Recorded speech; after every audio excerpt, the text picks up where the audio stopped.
All right, so this crisis at the border and whether Republicans can do anything about it is our America First topic tonight.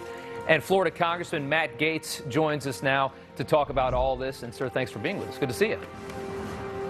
Well, thanks for having me, Rob. Yeah, absolutely. So the idea, first off, that Democrats are blaming Donald Trump for this problem, I just have to get your response to that. Well, the evidence, the data proves that this is Joe Biden's crisis on the border.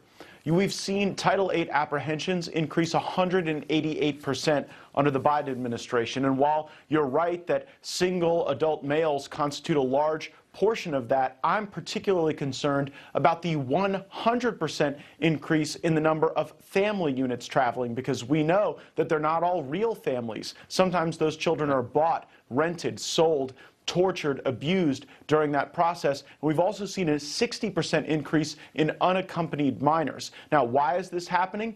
Because the policies put in place by Donald Trump that really reduced the flow of immigration have been overturned. So we are back to the days of catch and release. We've sent the message to people in Central and South America that if you bring a kid, you're going to be treated differently. Now more are bringing kids. And ultimately, the fix is to reinstitute the Trump policies, and we need more action at the state level.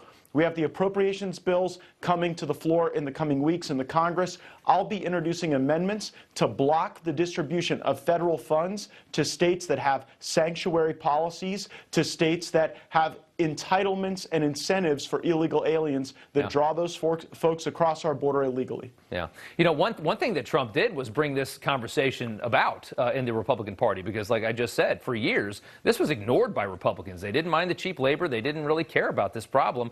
He brought it on. I mean, it was really 2015, 2016 when people started waking up to this, thanks to him. The Republicans missed a lot of opportunities to fix this problem pre-Trump, didn't they? Donald Trump led a patriotic realignment in our politics, where the Republican Party no longer stood for invading everywhere and inviting everyone. But you're right about the incentives for that. It's because the Republican Party for too long was bought and paid for by big business. They want to suppress American wages. And I just don't think that the unity between the Republican Party and the woke corporatists is one that should be enduring. Absolutely. Human trafficking was one of the biggest priorities of the Trump administration. This is what Texas Congressman August Pfluger said at the border today. The Biden administration and his policies have resulted in some winners and losers. The winners are the human traffickers, who know that because we don't have a secure border, that they can move these children. And when we looked in their eyes today, what we saw was children who are being taken advantage of. You know, you visited the border at Yuma, Arizona, and what drives me crazy about the way Democrats treat this is that they ignore stories just like this. They ignore this angle completely, and they just focus on what they think is the right thing to do. They try to say, oh, these poor people, they just need to come here and work, and they completely ignore stories like that. But that's a real story, isn't it? It is, and Rob, the sophistication of these human traffickers has accelerated to the point where they're even putting colored wristbands on people to show what portions of the trip they have or haven't paid for. We're seeing the smoke signals now that we're just at the front end of the wave with the immigration crisis, that these networks are being built out. There is substantial advertising and recruiting going on in Central and South America, so that there's a massive rush on the U.S. border. That absolutely demoralizes the nation states that are in Central and South America, because their borders are eroded, and this becomes a far more permissive environment for drug smugglers, human smugglers, and the worst kind of activity that could even bring terrorists across our border. It was interesting when they talked about all the different countries. You think about people from Yemen and Iran are coming to Central America and then walking into the United States. I mean, that's just crazy to me. I want to talk about COVID here for a second. Even Axios is taking note of your state, Florida's successful handling of this virus, tweeting out even some Florida Democrats are wondering whether Ron DeSantis' widely panned COVID response might turn out to be right. I just want to ask, how angry are Democrats about this story? The idea that Florida is just ruining their entire narrative on COVID and how they've handled it. You know, the dominant political question in America today isn't about health care or even taxes or regulation. It's about freedom. Are we going to be open or are we going to be locked down? And in Florida, we've seen, I think, the right ideology. And while COVID can certainly scar our lungs, these lockdowns, they scar our lives, the development of our children, our careers, our opportunity for a future. And I think that the lasting effect of these lockdowns in states like California and New York will really be telling. Important to note that of the 4 largest states in the country, the lowest unemployment rate today is Florida, and that has a real impact on the prosperity and success of our people. Certainly does. It's just a completely different story in that state. I don't think a lot of people realize how different it has been. Another big story today, Biden administration reportedly eyeing some big tax increases to start paying for some stuff that they want. Raising the corporate income tax back up to 28 from 21. That's something Trump dropped.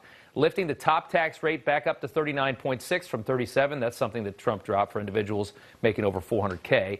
And taxing capital gains as ordinary income. A lot of this is just basically reversing what Trump did. I want to know your thoughts on that. This is the Joe Biden China first tax increase strategy. It will result in more of our resources being offshored, more businesses leaving our country, the inability for small businesses to be able to make those hires again and get our workforce humming like it was during the Trump era. And the consequence will be that our greatest competitor, our greatest threat, will grow stronger because we have not empowered our people to be able to compete. And I think that's on purpose. I think that this is the Biden strategy to diminish America and to enrich China. And it's just sad to watch. We're going to fight against it with all we have. Yeah. I couldn't agree more on the tax increase. I'm not surprised he's going to do it. I'm surprised it's not more he's asking for, actually. I want to ask you finally, I know you wanted to talk a little bit about Britney Spears, the Free Britney movement, which is something we've followed here. Tell us why people should care about what's happening to this former pop star. Why should people at home care about this story? Well, millions of Americans are victims of guardianship and conservatorship abuse. And if the most powerful, the #1 pop star in the world can fall victim to that system, it really drives the need for reform. That's why I'm calling on the Judiciary Committee to hold hearings, to bring in those who can help us create a Bill of Rights for those who are wards and conservatorships and guardianships. Britney Spears is the most enigmatic example. Yeah, it is such an interesting story to follow. Congressman Gaetz from the state of Florida, thanks so much for taking the time. Good to see you. Thank you, Rob. All right. This is Congressman Matt Gaetz. If you liked that video, make sure you like and subscribe to our YouTube channel, follow us on social media, and join us on our daily podcast, Hot Takes with Matt Gaetz, on your favorite podcast listening platform.